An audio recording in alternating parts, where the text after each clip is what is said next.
You are listening to ProveText, a Glossa House podcast exploring scripture with Dr. T. Michael W. Halcomb and Dr. Frederick J. Long. Welcome and enjoy.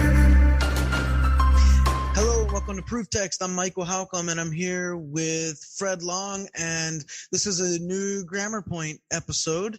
And in this, actually, we're going to do a series within the GrammarPoint sort of sub-series, and we're going to start looking at pronouns. So, Fred, I think where we were going to begin was maybe with personal pronouns. Is that correct? Yeah, just in general, we should say that Greek pronouns, there's many different types that correspond kind of to English usage, so they're not completely foreign.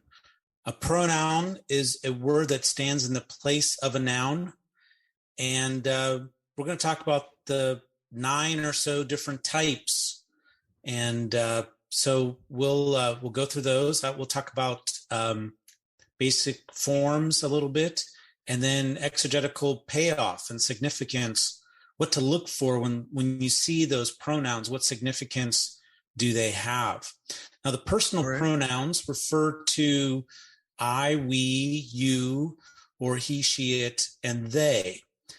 These are pronouns that are just the basic type that refer to first person, which is I or we, second person, you or you all, plural, and third person, singular, he, she, it, don't say that too fast, or plural, they.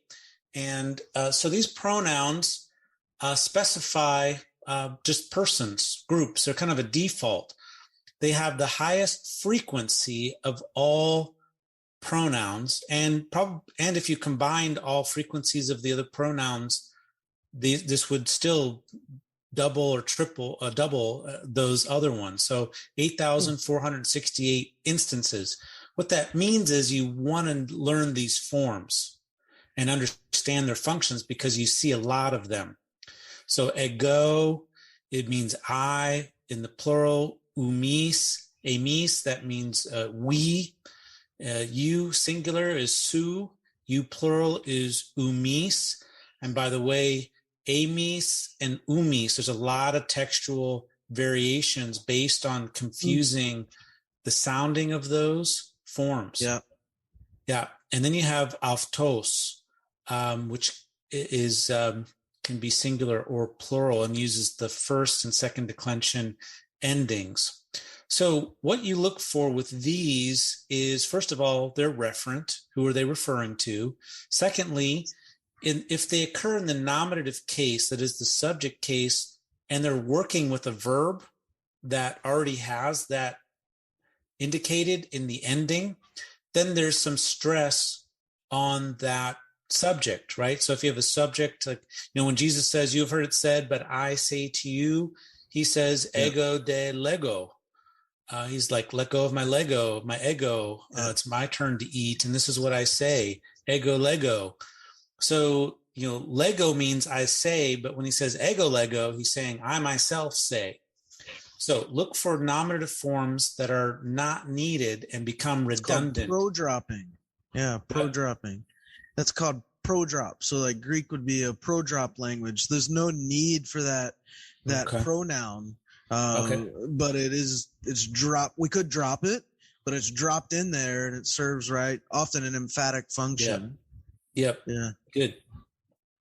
The other thing to look for are emphatic forms.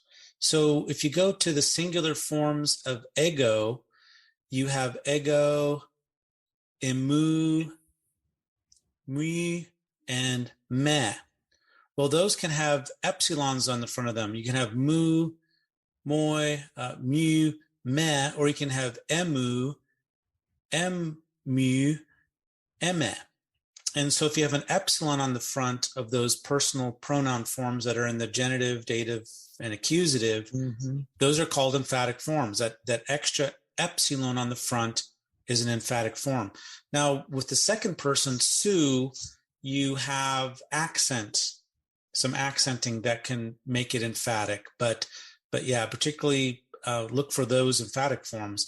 And then there are special uses of the third person form, of tos.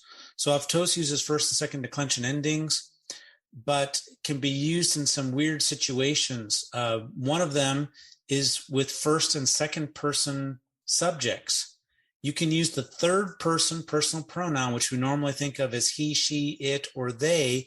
You can actually use that with an I situation, like I say, or, Paul says, he uses this. It's like he says, ego avtos grapho, I myself am writing.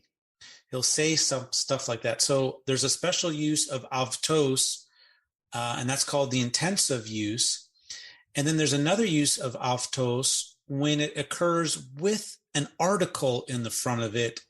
It takes on what's called the identical use. It means same, the same.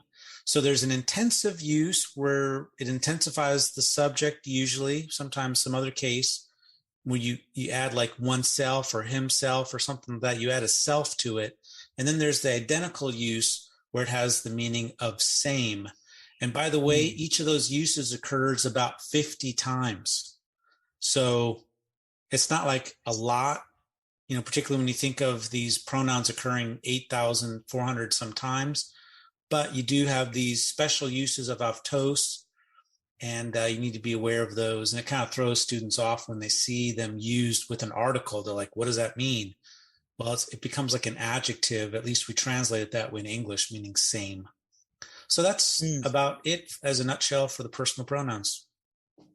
Yeah, if you want to see, by the way, a bunch of some verses where you have a bunch of pronouns, like Genesis 9:9 and Septuagint has ego, mu, yumin, yumon, yumas.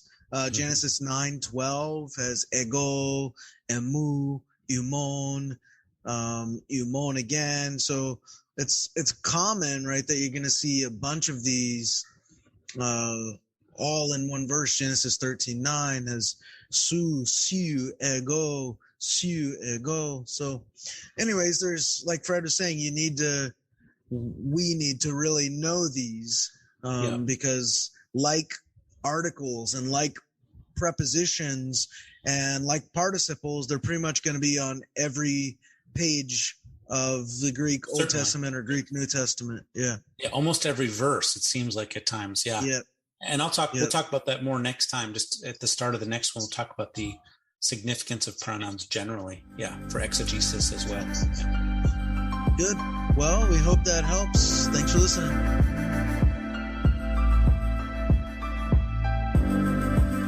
Looking for creative ways to launch your biblical language studies to the next level?